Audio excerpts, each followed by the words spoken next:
సంవత్సరాల తరబడి ఎన్ని మందులు వాడినా మీ మోకాల నొప్పులు తగ్గట్లేదా? ప్రాణ పెయిన్ క్లినిక్ లో అత్యాధునిక చికిత్స.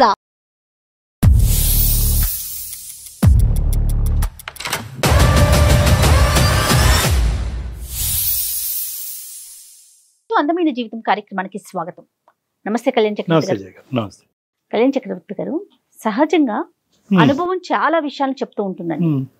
అనుభవంతోనే పెద్దవాళ్ళు మనకి ఇది చెయ్యండి, ఇది చెయ్యొద్దు, మంచి చెడు చెప్తుంటారు. అంతే కదమ్మా. కానీ వాళ్ళు ఎంత చెప్తున్నా ఏం చేస్తున్నా మనం ఎక్స్పీరియన్స్ అయ్యే వరకు వాళ్ళ అనుభవాన్ని తీసి పక్కన పెడతాం. ఈ రెండిటి మధ్య మనకి డిఫరెన్సెస్ కానీ క్లాషెస్ కానీ వస్తూ ఉంటాయి. అలాంటి ఒక తండ్రి కొడుకుల మధ్య జరిగిన ఇష్యూ అండి. ఒకసారి కాల్ చేసి మాట్లాడదామండి. తప్పకుండా జయ గారు.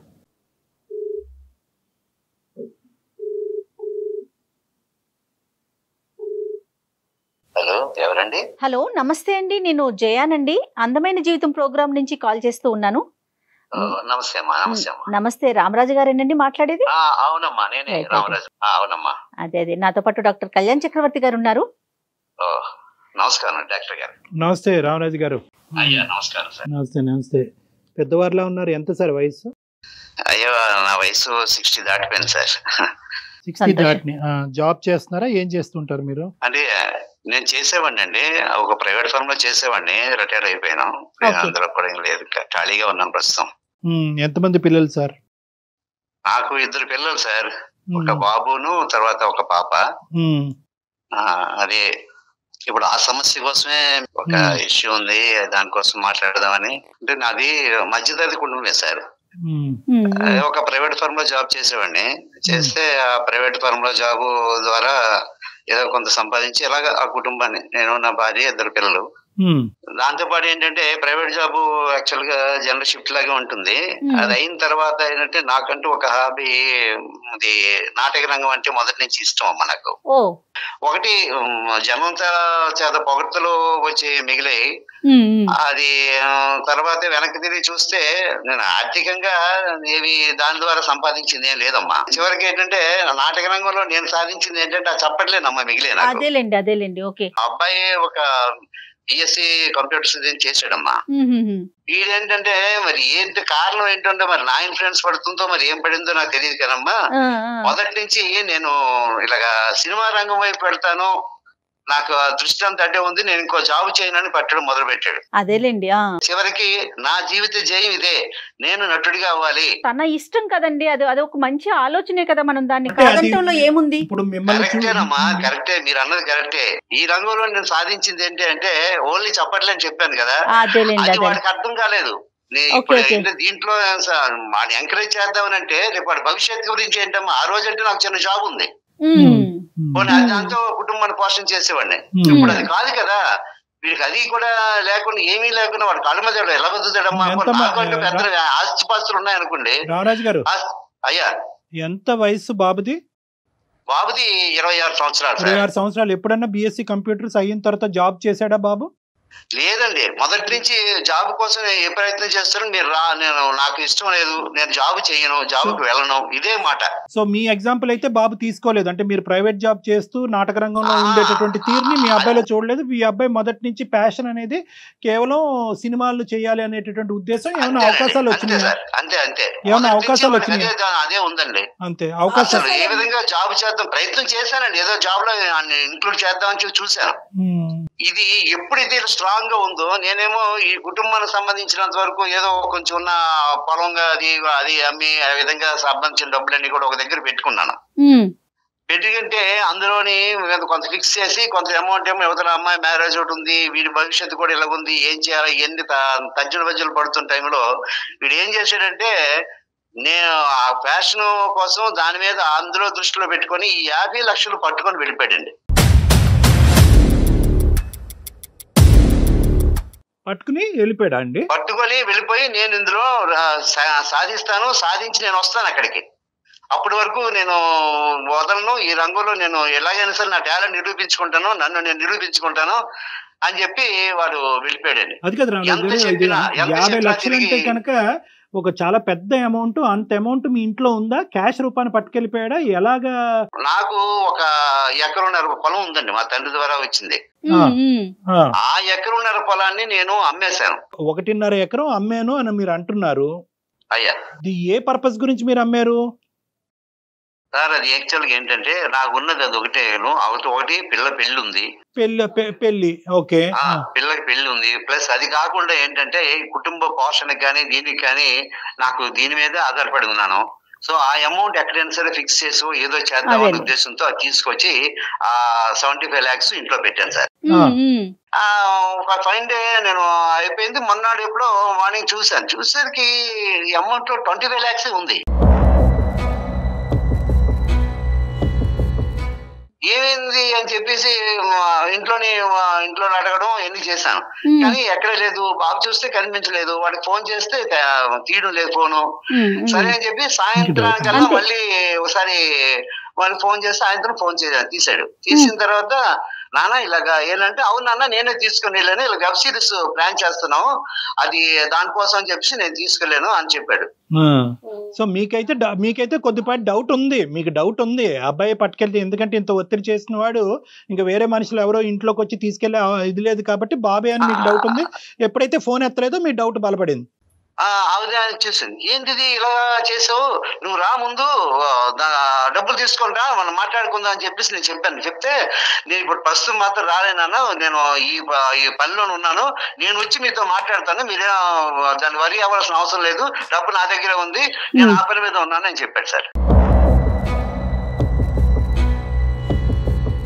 నేను ఇదే రంగంలో ఉన్నాను, వెబ్ సిరీస్ ప్లాన్ చేస్తాను, ఇది బాగా హిట్ అవుతుంది నమ్మకం మాకుంది, కథ కూడా చాలా బాగా వచ్చింది, దీనిలో నేనే మెయిన్ క్యారెక్టర్ కూడా చేస్తున్నాను, ఇది చేసిన తర్వాత మనకి డబ్బులని ఆటోమేటిక్ గా వచ్చేస్తే ఇలాగని చెప్తున్నాడు. కానీ కాదు రామరాజు గారు, ఇప్పుడు మీకు జరిగిన పరిస్థితే బాబుకు జరుగుతుంది, అదే రిపీట్ అవుతుందని ఎందుకు అనుకోవాలి? ఎందుకంటే ఇప్పుడు ఇవాళ రోజున మనం చూసుకుంటే వెబ్ సిరీస్ కానీ ఓటీటీ ప్లాట్ఫామ్ చాలా స్ట్రాంగ్ ఉందండి. మీకు వెబ్ సిరీస్ల గురించి తెలీదు, మీది నాటక రంగం, మీరు అందులో ఓన్లీ చప్పట్లే తీసుకున్నారు కాబట్టి ఆర్థికంగా మీకు ఏమీ లాభం పొందలేదు కాబట్టి ఈ అబ్బాయి కూడా అదే దారిలో వెళ్తాడని మీరు ఎందుకు అనుకున్నారు?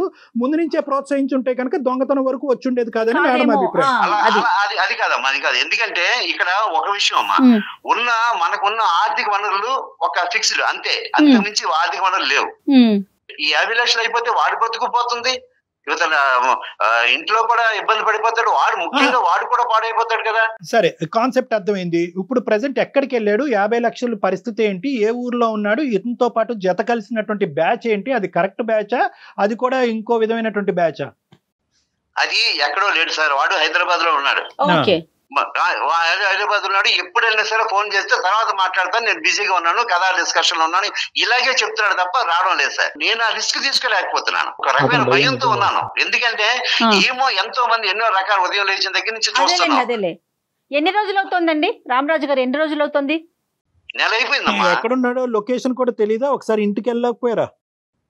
అది ఒక ఆఫీస్, ఏదో ఆఫీస్ అని చెప్తాడు, అక్కడికే వెళ్తే అక్కడికి ఎప్పుడు కూడా ఎవరు దొరకరు సార్. మనం వెళ్ళాను, నేను ఆల్రెడీ ఆ ప్రయత్నం కూడా చేశాను, అక్కడికి ఎప్పుడు దొరకరు, ఎక్కడెక్కడ తిరుగుతున్నారో ఏంటో తెలియదు. దీంతో నాకు రోజు రోజుకి భయం పెరిగిపోతుంది.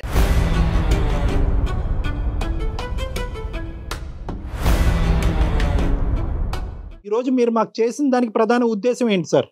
నేను ఎంత చెప్పినా వాడికి ఎక్కడూ లేదు సార్. జీవితం కోసం వాడికి చెప్పి అవగాహన, నేనేమో వాడికి వ్యతిరేకం కాదు, ఏం కాదు, పరిస్థితులు ఇలా ఉన్నాయి అని ఈ రిస్క్ ఉంది కాబట్టి వాడిని ఎలాగైనా ఇంటికి నాకు రప్పించి దాన్ని తీసుకొస్తే అప్పుడు కూర్చొని డిస్కస్ చేయడానికి అవుతుంది సార్. మాట్లాడడానికి ఎంత ఖర్చు అయిందో, ఎంత మిగిలిందో, ఏముందో అదన్నీ తెలియదు. వాడి నేను ఆ భయంతో, నాకు ఈ ఏజ్ మీద నాకు భయం కూడా వస్తుంది. వాడిని అంటే వెనక్కి రప్పించాలి సార్, అది మీలాంటి వాళ్ళ ద్వారా అవుతుందని నాకు నమ్మకం. మీ కుటుంబంలో ఉండే ఇంకా పెద్దవాళ్ళు, వాళ్ళ భయం ఎవరిది లేదా? ఎవరి చేతన్నా మాట్లాడిపించి సముదాయించడానికి అవకాశం లేదా? అన్ని డోర్స్ క్లోజ్డా? ఇది నేను ఎవరికి కూడా బయటకు చెప్పాలనుకోవడం లేదు సార్, ఎందుకంటే ఇది నా కుటుంబ విషయం. అలాగని వాడు ఏం దొంగ కూడా కాదు. అది వ్యాలిడ్ పాయింట్. కుటుంబ పరువు రోడ్డు మీద వేసేటటువంటి ఉద్దేశం ఈ వయసులో మీకు లేదనే పాయింట్ నాకు అర్థమైనా కూడా ఇది రెండు వైపులు సానుండేటటువంటి కత్తి లాంటిది. ఈ రోజు మన అందమైన జీవితం వేదిక ద్వారా డాక్టర్ కళ్యాణ్ చక్రవర్తి చేత వాళ్ళతో మాట్లాడిపించాలి అంటే కనుక ఇది ఇంకో విధంగా బెడిసికొట్టచ్చు. ఏనన్నా మన ఇద్దరి మధ్యన ఉండే సంబంధం టీవీ వరకు ఎక్కించావా?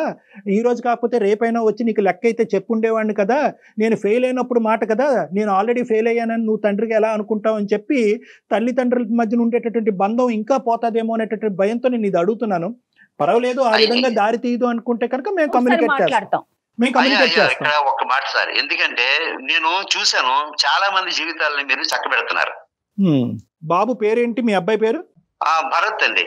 సరే, కలపండి, ఫోన్ ట్రై చేద్దాం. ఫస్ట్ చెప్పండి అసలు ఇప్పుడు అతను ఏ పరిస్థితుల్లో ఉన్నాడో, మీరు అన్నట్లుగా ఎంత డబ్బులు ఉంచాడో, ఏం జరిగిందో, అసలు వాస్తవానికి ఆ డబ్బులు దీనికే వాడుతున్నాడా, ఇంకా దేనికన్నా వాడుతున్నప్పుడు జెన్యూన్ గా చేసేటప్పుడు కాదు మేడం. ఈ అబ్బాయి కరెక్టే. ఇప్పుడు ఈ చుట్టుపక్కల ఉన్న వాళ్ళు తెలియని ప్రపంచంలో మధ్యలో ఉన్నాడు కాబట్టి అది ఆ పెద్దానికి risk. Please stay on the line. మీరు మాట్లాడుతున్న వ్యక్తి మీ కాల్ ను హోల్డ్ లో ఉంచారు. దయచేసి. హలో నానా. నాన్న చెప్పండి. పనిలో ఉన్నాను నాన్న, చెప్పు.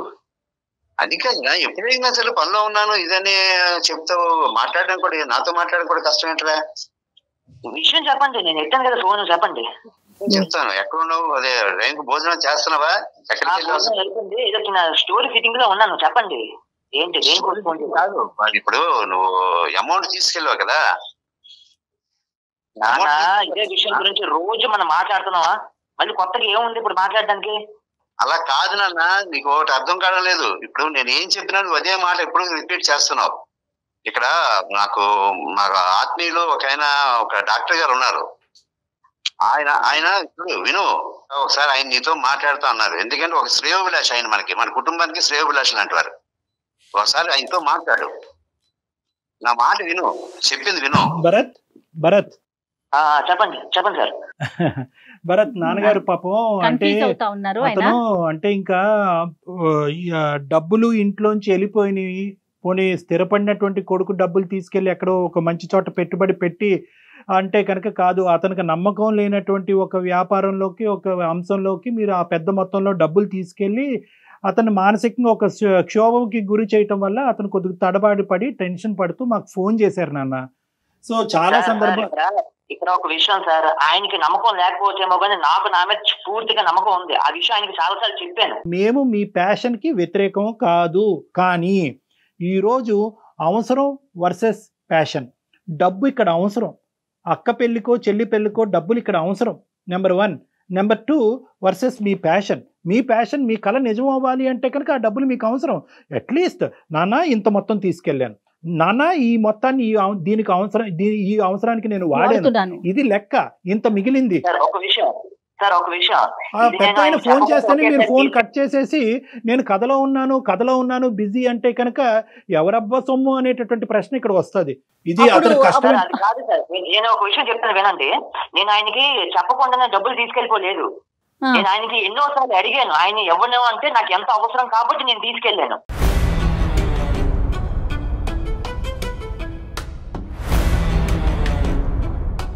$50 లక్షలు ఎప్పుడైనా చూసారా మీ ఇంట్లో? ఇంతకు ముందు ఏదో మా ఇంట్లో 50 లక్షలు అనేటటువంటిది నథింగ్ సార్. డబ్బులు వస్తూ ఉంటాయి, పోతూ ఉంటాయి. మా నాన్నకి చాలా సోర్సెస్ ఉన్నాయి మనీ, కాబట్టి ఈ రోజు నేను 50 లక్షలు తీసుకెళ్ళిపోతే కనుక ఆ 50 కోట్లలో ఈ 50 లక్షలు నథింగ్ అన్నట్టు నువ్వు ఈ రోజు మాట్లాడుతున్నావు. సరే, నేను చెప్పిన పూర్తిగా వినండి. అసలు చెప్పండి. ఇక్కడ డబ్బులు లేకుండా పని జరిగే ప్రసక్తి లేదు సార్. సార్ ఖచ్చితంగా అందుకే డబ్బులు అడిగాను ఆయన ఎవరన్నారు కాబట్టి నాకు వేరే మార్గం లేక తీసుకెళ్ళాను.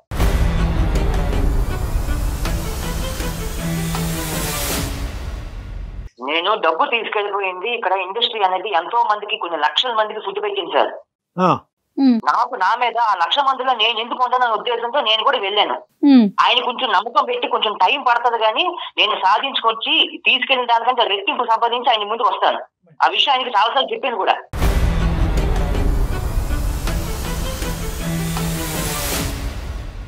కానీ కాదు నాన్న భరత్, ఇప్పుడు పాయింట్ క్లియరే. నువ్వు ఇక్కడికి రావటము, నీ కళను నిజం చేసుకోవాలని అనుకోవటము, నీకు ఒక మంచి పేరు, నీ కుటుంబానికి కూడా ఒక మంచి పేరు తెప్పించాలనేటటువంటి ఆలోచనని ఎవరు వ్యతిరేకించట్లేదు. కానీ డబ్బులు తీసుకెళ్ళినటువంటి మార్గం కానీ, ఎంత మొత్తంలో నువ్వు డబ్బులు తీసుకెళ్ళినటువంటి పద్ధతి కానీ, ఆ తర్వాత అతను ఇంత కష్టపడి సంపాదించినటువంటి డబ్బు, తీసుకొచ్చినటువంటి డబ్బు కూతురు పెళ్లికి కానీ ఇంకో అవసరానికి ఉపయోగించే డబ్బుని ఈరోజు లెక్క చెప్పరా అంటే కనుక నేను కథలో ఉన్నాను కాబట్టి లెక్క సంగతి పక్కన పెట్టు అనే మీ విధాన పద్ధతులు బాగున్నాయా? అసలు డబ్బులు ఈ దొంగ మార్గాన్ని తీసుకెళ్ళవలసినటువంటి పరిస్థితి ఎందుకు వచ్చింది? దొంగతనం చేయవలసిన ఎందుకు వచ్చింది? నేనైతే దొంగతనమే అంటాను. దొంగతనం కాదు సార్, అడిగాను కూడా, అడగకుండా తీసుకెళ్ళిపోతే దొంగతనం అంతే. నాన్న నువ్వు చెప్పడం వేరు, నాన్న నాకు డబ్బులు అవసరం సద్దంటే చెప్పడం వేరు. కానీ ఇంట్లో పెట్టిన తర్వాత ఒక పని మీద తీసుకొచ్చినప్పుడు ఆ డబ్బులు నాకు ఇది అవసరం అని చెప్పి అప్పుడు అడిగి డైరెక్ట్ నన్ను అడిగిన తర్వాత నేను ఇస్తే తీసుకెళ్ళాలి, కానీ అలా తీసుకెళ్ళడం తప్పు కదమ్మా. మిమ్మల్ని అడిగితే మీరేమని అంటారు, మీరేమని అన్నారు కూడా. చాలా సార్లు అడిగాను, 1 కాదు 2 కాదు, చాలా సార్లు అడిగాను మిమ్మల్ని. అవును, నేను ఎలాగిస్తాను? నాకు అంతకు మించి ఇంకో ఆదాయం లేనప్పుడు నేను ఎలాగిస్తాను నీకు ఆ డబ్బులు? ఎన్నాళ్ళు కూర్చుంటే ఇంకేం చేస్తాం? లైఫ్ లో కొంచెం రిస్క్ చేయాలి కదా భరత్. ఇక్కడ రిస్క్ పెడతావా? అది పాయింట్. ఇక్కడ ఏమి పెద్ద బఫర్ సిస్టమ్ లేదు భరత్. ఒకటి గుర్తు పెట్టుకో, 2 అంశాల గురించి. మీ నాన్నగారు ఎకరంన్నర భూమి అమ్మారు, ఒకటి మీ అక్క పెళ్లి చేయటానికి, రెండోది ఏంటంటే మీ ఇంటి తిండి గురించి. ఇది దయచేసి గుర్తుపెట్టుకో.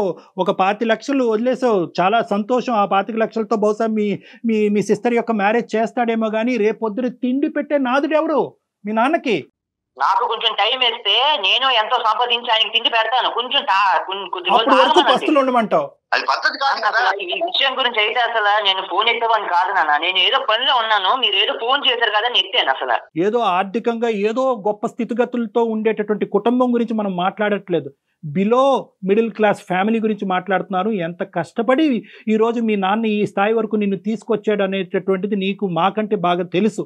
మీ స్థితిగతులు ఏంటి, మీ ఆర్థిక పరిస్థితులు ఏంటి, ఎంత కష్టపడితే కనుక మిమ్మల్ని మీ నాన్న చదివించాడు. ఈరోజు మీ నాన్నకి డబ్బులు లేకపోతే కనుక వాళ్ళకి పోషణే ఉండదు అనేటటువంటి అంశం మాకంటే నీకు బాగా తెలుసు. దయచేసి అర్థం చేసుకో. ఇక్కడ ఫోన్ పెట్టేయటం కాదు, నీ పనులు ఈరోజు కాకపోతే రేపన్నా చేసుకోవచ్చు. ఇప్పుడు మాకు కావలసినటువంటి ఇష్యూ ఏంటంటే ఈ 50 లక్షల్లో ఎంత ఖర్చు అయింది, ఎంత మిగిలింది? దయచేసి ఇప్పటికైనా చిట్టా విప్పు. నేను ఒక సినిమాకి పని చేస్తున్నాను సార్, దానికి మొత్తం ఖర్చు పెట్టేశాను. అయ్యా దేవుడా.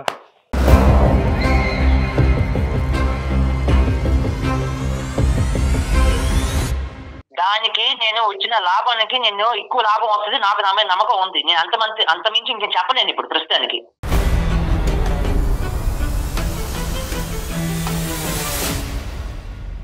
అలా మాట్లాడితేవేంటి నాన్న? అలా మాట్లాడితేవేంటి? ఇప్పుడు 50 లక్షల రూపాయలు ఏమీ కాకుండా నేను ఎంత ఖర్చు పెట్టేశాను అంటే బాధ్యత అక్కర్లేదా నీకు? నువ్వు ఇంట్లో కాదు, అంతే అవసరం నాకు ఇప్పుడు. అంతే అవసరమైతే ఉన్న డబ్బులన్నీ నువ్వు ఖర్చు పెట్టేసుకుంటే వస్తుందో రాదో, నీ నిజమే నీ మీద నీకు నమ్మకం ఉండొచ్చు, కానీ ఆ ఫీల్డ్ మీద నాకంత నమ్మకం లేదు. నా భయం ఎంతమంది రావట్లేదు ఫీల్డ్ కి. భరత్ 50 లక్షలు ఖర్చు అయిందని నేను ఇంకా నమ్మట్లేదు, నాకు నమ్మకంగా లేదు. ఒక నెల రోజుల్లో నువ్వు 50 లక్షలు ఖర్చు పెట్టేసావా? ఎక్కడ ఖర్చు పెట్టేసావు? ఏమైంది? ఆ డబ్బులు ఎవరికి ఇచ్చావు? నేను ఒక ఫిలిం సంబంధించిన విషయంలోనే నేను కొంచెం ఖర్చు పెట్టుకుంటూ ఈ పూర్తిగా ఖర్చు అయింది సార్. లేదా నీ దగ్గర రూపాయి లేదా? ఇప్పుడు లేదండి నా దగ్గర.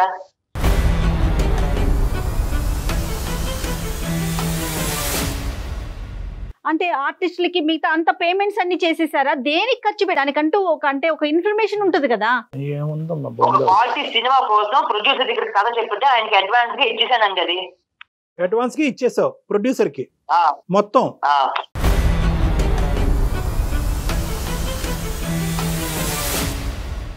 మీది ఇది ఫస్ట్ ప్రాజెక్ట్ అయినా భరత్? ఇది ఇంతకు ముందు ఎక్స్పీరియన్స్ ఉందా? ఇది నా ఫస్ట్ ప్రాజెక్ట్ అండి.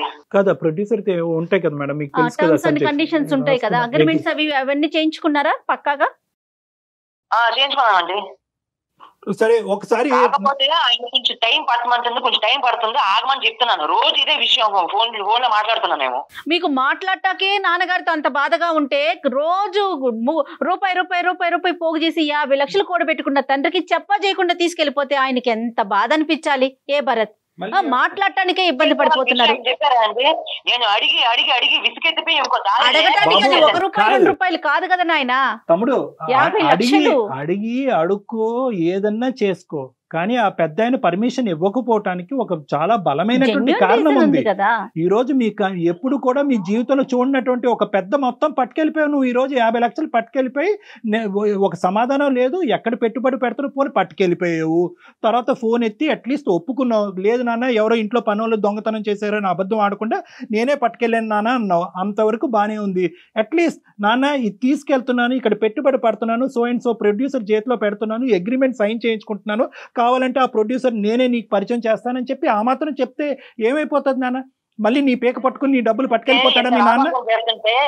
తీసుకెళ్ళినందుకు ఇంత చేస్తుంటే అసలు మా ఇద్దరు మధ్య విషయంలో ఇంకెవరికో చెప్పడం ఏంటి సార్? ఇలాంటి విషయాలు మేమిద్దరు మాట్లాడుకుంటే సరిపోద్ది కదా. తీసుకెళ్ళిపోయినందుకే ఇలా చెప్తున్నారు ఆయన. ఇంకా ప్రొడ్యూసర్ కొంచెం మాట్లాడి ఆయనకి ఎంత ఇచ్చేసానని చెప్తే ఇంకా ఆయన సమస్య మొదలైంది. Bharat, I don't agree with this. ఎవరి డబ్బులు అది? ఎవరి డబ్బు అది? చెప్పవలసినటువంటి అది హక్కు అతనికి ఉంది, అతను చెప్పాలి. అతనికి మీ తండ్రి గారి డబ్బు అది. నువ్వు తీసుకెళ్ళినటువంటి విధానం తప్పైనా కూడా నాన్న ఇలాగ ఈ అంశం గురించి పట్టుకెళ్ళాను, ఇక్కడ పెట్టుబడి పడుతున్నాను, సో అండ్ సో మనిషికి ఇచ్చాను, కావాలంటే ఆ మనిషిని నీకు పరిచయం చేస్తాను, నువ్వు ఇప్పటికైనా నన్ను నమ్మునా అని చెప్పి నువ్వు నిరూపించుకోవడానికి అది ఒక అవకాశం. సరే మీరు నమ్ముతారో లేదో నాకు అనవసరం. సరే నేనైతే నిజమే చెప్తున్నాను, ఆ విషయం నాకు తెలుసు.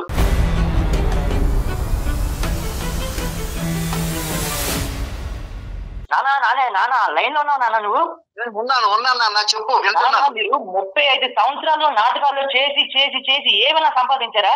నా కబుర్లు చెప్తానే వచ్చి మీరు.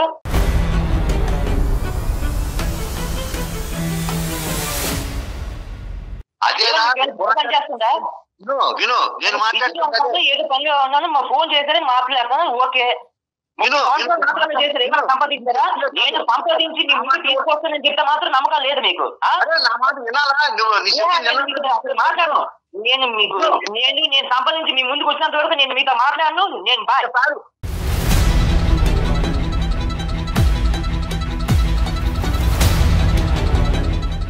ఒక్కసారి వినరా, 35 సంవత్సరాలు ఉన్నావు. నిజమే, 35 సంవత్సరాలు కష్టపడ్డాను. నాటక రంగాన్ని చూసాను. నాటక రంగంలోని ఆ సంపాదించిన దొరకలేదు. అనుభవం ఉందా నాకు? రామరాజు గారు మీ కొడుకు లైన్ లో ఉన్నాడా లేదో ఫస్ట్ చూసుకోండి. మీ ఫోన్ లో పెట్టి వెళ్ళిపోయినట్టున్నాడు.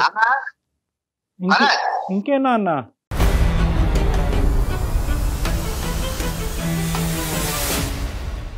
వెళ్ళిపోయాడు మహానుభావుడు. ఇంత జరిగినా మీరు నాన్న కన్నా అని మాట్లాడుతున్నారు. బహుశా ఇదేనేమో తండ్రి ప్రేమ. కానీ చాలా అగమ్యగోచరంగా నా పరిస్థితి చాలా అగమ్యగోచరంగా ఉందమ్మా. ఇదే కదా తల్లిదండ్రుల ప్రేమ. అది కాదు. ఇప్పుడు రామరాజు గారు దీన్ని ఏమన్నా ఒక లాజికల్ కన్క్లూజన్స్ కి తీసుకొచ్చేటటువంటి ఒక ప్రయత్నం మనం చేద్దాము. ఇప్పుడు ఆ అబ్బాయి అమాయకత్వంతోనా, అహంకారంతోనా, ఓవర్ కాన్ఫిడెన్స్ తోనా ఎందుకు అలా పట్టుకెళ్ళిపోయాడు, ఎక్కడ పెట్టాడు అంటే ఇంకా ఆ ప్యాషన్, ఆ పిచ్చి అలాంటిది. ఇక్కడ 2 అంశాలు మనం జాగ్రత్తగా గుర్తుపెట్టుకోవాలి. ఆ అబ్బాయి యొక్క వేషం మనకి ఈ రోజు చాలా కోపం తీసుకొచ్చినా కూడా, ఏదైతే సందర్భం తీసుకొచ్చినా కూడా, తల్లిదండ్రులు చాలా మంది ఈ ప్రోగ్రామ్ చూసేటటువంటి తల్లిదండ్రులు ప్రధానంగా అర్థం చేసుకోవాల్సింది ఏంటంటే, పిల్లల్లో కూడా ప్యాషన్ అనేటటువంటిది ఒకటి ఉంటుంది. కేవలం చదువుకుని వాళ్ళు ఉద్యోగరీత్యా సెటిల్ అవ్వాలి అనేటటువంటి ఆలోచన కాకుండాని వాళ్ళకి నచ్చినటువంటి ఏరియాలోని ప్రోత్సహిస్తూ ప్లస్ దాంతోపాటు చదువు, ఉద్యోగం అనేటటువంటి అంశాలు రెండును కూడా సమపాలంగా వాళ్ళని ప్రోత్సహించేటటువంటి పరంగా తల్లిదండ్రులు వెళ్తే కనుక ఇటువంటి వ్యతిరేక ధోరణి, ఇటువంటి దొంగ బుద్ధి, ఇటువంటి భయంకరమైన పరిస్థితి రాకుండా ఉంటుంది. అంటే మీ అబ్బాయి చేసినటువంటి పనిని నేను ప్రోత్సహించట్లేదు. దీనికి వెనకాతలు ఉండేటటువంటి మూలం ఏంటి అనేటటువంటిది ప్రధానంగా ఈరోజు మీకు చెప్తున్నాను. మూలం గురించి మాట్లాడితే నాకు 50 లక్షలు తిరిగి వస్తాయా లేదా అనేటటువంటిది కాదు ఇక్కడ అంశం. అట్లీస్ట్ ఇది చూసేటటువంటి వాళ్ళు ఎవరైతే ఉన్నారో దీని వెనకాతలు ఇలా కూడా ఉంది. ఎందుకంటే మొదటి నుంచి ఇక్కడ 2 కాన్ఫ్లిక్టింగ్ సిచ్యువేషన్స్ జాగ్రత్తగా అర్థం చేసుకోండి. ఒకటి మీ ప్యాషన్ అనుకుంటూ మీరు 35 సంవత్సరాలు ఒక నాటక రంగంలోకి వెళ్ళి అక్కడ రూపాయి పావలా కూడా మిగలకుండా కేవలం చప్పట్లు మాత్రమే మిగిలేవి అనేటటువంటిది మీరు చెప్పారు. అదే మీ అబ్బాయి కూడా చూస్తూనే ఉన్నాడు. అయితే ఏంటంటే ఆ అబ్బాయి ఆ చప్పట్లకు ప్రోత్సహించబడి ఈరోజు నాటక రంగం అనేటటువంటిది లేదు కాబట్టి ఈ ఓటీటీయో, వెబ్ సిరీసో, యూట్యూబో ఇటువంటి రంగంలో వెళ్ళి మనం కూడా నిరూపించుకునే అదే చప్పట్లకు కూడా నేను కూడా వినాలి అనేటటువంటి విధంగా మీ దగ్గర నుంచి వచ్చినటువంటి ఆ ఉత్సాహం కాస్త ఆ అబ్బాయి తీసుకుని వెళ్ళాడు. ఇది నెంబర్ 1. కానీ ఇక్కడ ఏమైంది అంటే కనుక మీరు చేసినటువంటి ఒక కాన్సెప్ట్ ఏదైతే ఉందో సంపాదిస్తూ ఇలా ప్యాషన్ అనే దాంట్లోకి వెళ్ళటం అనే సబ్జెక్ట్లో మీ అబ్బాయి ఆ మొదటి అంశం వదిలేశాడు, ఏది సంపాదిస్తూ ఇందులోకి వెళ్ళాలి అనేది వదిలేశాడు. ఎందుకు వదిలేశాడు అంటే కనుక మొదటి నుంచి మీ తండ్రి గారు మీ నాటక రంగ ప్రవేశం అనే దాన్ని ఎంత ప్రోత్సహించారో నాకైతే తెలియదు, కానీ ఇక్కడ మీ అబ్బాయి యొక్క ప్యాషన్ని మీరు మొదటి నుంచి వ్యతిరేకిస్తూనే ఉన్నారు. ఇది కరెక్ట్ కాదు, ఇది అవ్వదు, నువ్వు సక్సెస్ అవ్వలేవు అనేటటువంటి వ్యతిరేక ధోరణి మీరు చూపెట్టేటప్పటికీ నేను పట్టిన కుందేలకు 3 కాళ్ళు అన్నట్టుగా ఈ అబ్బాయి ఈ కోణంలోంచి వెళ్ళిపోయాడు. అది వదిలేశాడు. ఏది, అతను బీకామ్ కంప్యూటర్స్ చేశాడు, దాంట్లో ఒక ఉద్యోగం చేసుకుందాం, బేసిక్ సంపాదన సంపాదిద్దాం, మిగిలిన టైంలో స్టోరీలు వెబ్ సిరీస్లు రాసుకుని ఆ లైన్లోకి వెళ్దాం అనే సబ్జెక్ట్ వదిలేశాడు. 50 లక్షలు తీసుకెళ్ళి ఎవరో ప్రొడ్యూసర్ చేతుల్లో పెట్టేసి అక్కడ ఒక అగ్రిమెంట్ తీసుకున్నాడు అనేటటువంటి మాట వెనకాతల పూర్తి స్థాయిగా ఒక నిజమైనటువంటి ఉందా లేదా, నిజం ఉందా లేదా అనేది నాకు ఇప్పటికీ డౌటే. ఎందుకంటే కనుక ప్రతి రూపాయికి ఇప్పుడు లెక్క చెప్పడం అతనికి వీలు పడదు. కాబట్టి ఏంటంటే ఒకే దెబ్బతో 50 లక్షలు ఇచ్చేసాను, క్లోజ్ అని చెప్పేసి ఫోన్ పెట్టేసి వెళ్ళిపోయాడు. సో ఇప్పటికీ కూడా నాకున్న చిరు ఆశ ఏంటంటే కనుక మీ డబ్బులు మీ అబ్బాయి దగ్గరే ఉన్నాయనేటటువంటి, ఉండకపోయినా ఎంతో కొంత మొత్తంలో అయితే ఉండొచ్చు. అంటే మీలో ఏదో లేనటువంటి ఆశని నేను క్రియేట్ చేయట్లేదు. అట్లీస్ట్ మన ఆ యాంగిల్లో కూడా ట్రై చేద్దాం. సార్ నేను వెళ్తాను, వెళ్ళి మా వాడితో మాట్లాడతాను. ఎందుకంటే నాకు హోప్ ఉంది. మీరు అన్నట్టుగా మీరు చెప్పిన ప్రకారం అంతా డబ్బు ఖర్చు పెట్టి ఉండకపోవచ్చేమో. ఒకసారి వెళ్తాను సార్, నేనే స్వయంగా వెళ్ళి వాడితో మాట్లాడి, వాడిని పర్సనల్ గా మాట్లాడి బాధ అన్ని చెప్పి వాళ్ళని అవగాహన చేయడానికి ప్రయత్నం చేస్తాను. ఇన్ కేసు నేను అక్కడ గానీ విజయం సాధించలేకపోతే మాత్రం మళ్ళీ మిమ్మల్ని ఆశ్రయిస్తాను. దయచేసి మమ్మల్ని ఆశ్రయించండి గురుగారు, మా తలుపులు ఎప్పుడు తెరిచే ఉంటాయి, అందులో ఇబ్బంది ఏమీ లేదు. కానీ ఇంకొకటి కూడా గుర్తు పెట్టుకోండి, వర్స్ట్ కమ్ సినారియో గురించి కూడా మాట్లాడుకోవాలి. ఒకప్పుడు 50 లక్షలు కాస్త ఏదో ప్రొడ్యూసర్కి ఇచ్చానంటే కనుక మీరు దయచేసి వెళ్ళి ఆ ప్రొడ్యూసర్ని కూడా కలిసి మీ దయనీయమైనటువంటి పరిస్థితి, ఇదేదో చెట్లకు కాసినటువంటి డబ్బులు కాదండి, ఇది మా కడుపు కోత, 50 లక్షలు తీసుకొచ్చి మీ చేతుల్లో పెట్టాము, దయుంచి ఇది నిజంగా అవసరానికి ఉపయోగపడితే పర్వాలేదు, లేదంటే అవసరానికి ఉపయోగపడదంటే కనుక దయచేసి తిరిగి ఇవ్వండి, లేదంటే అందులో కొంత మొత్తం మాకు వెనక్కి ఇవ్వండి అని చెప్పి మీరు వాళ్ళకి విజ్ఞప్తి చేసుకుంటే కనుక మీ బాధని బహుశా ఆ యాంగిల్ కూడా ఉపయోగపడుతుందేమో. ఒకసారి ట్రై చేయండి. ఈ కష్టాజితులు సార్ తప్పనిసరిగా ఉపయోగపడద్దని అనుకుంటున్నాను. నేను ఆయనతో కూడా మాట్లాడతాను సార్. అలాగేనమ్మా, థ్యాంక్ యూ. జాగ్రత్త. ఓకే సార్, నమస్తే. నమస్తే రామరాజు గారు, నమస్తే. రైట్ కళ్యాణ్ గారు, అంటే మాక్సిమం ఎంత చెప్పాలో అంతవరకు చెప్పారు మీరు కూడాను. చూద్దాం ఆయన మాట్లాడి మళ్ళీ మన దగ్గరికి కనుక వస్తే కనుక డెఫినెట్ గా మన తరపు నుంచి సుమన్ టీవీ నుంచి కూడా వాళ్ళు ఎవరో ఏంటో మనం ట్రై చేద్దాం. రైట్ అండి, నమస్తే జగన్. సుమన్ టీవీలో మీ పర్సనల్ అండ్ బిజినెస్ ప్రమోషన్స్ కోసం కింది నెంబర్కి కాంటాక్ట్ చేయండి.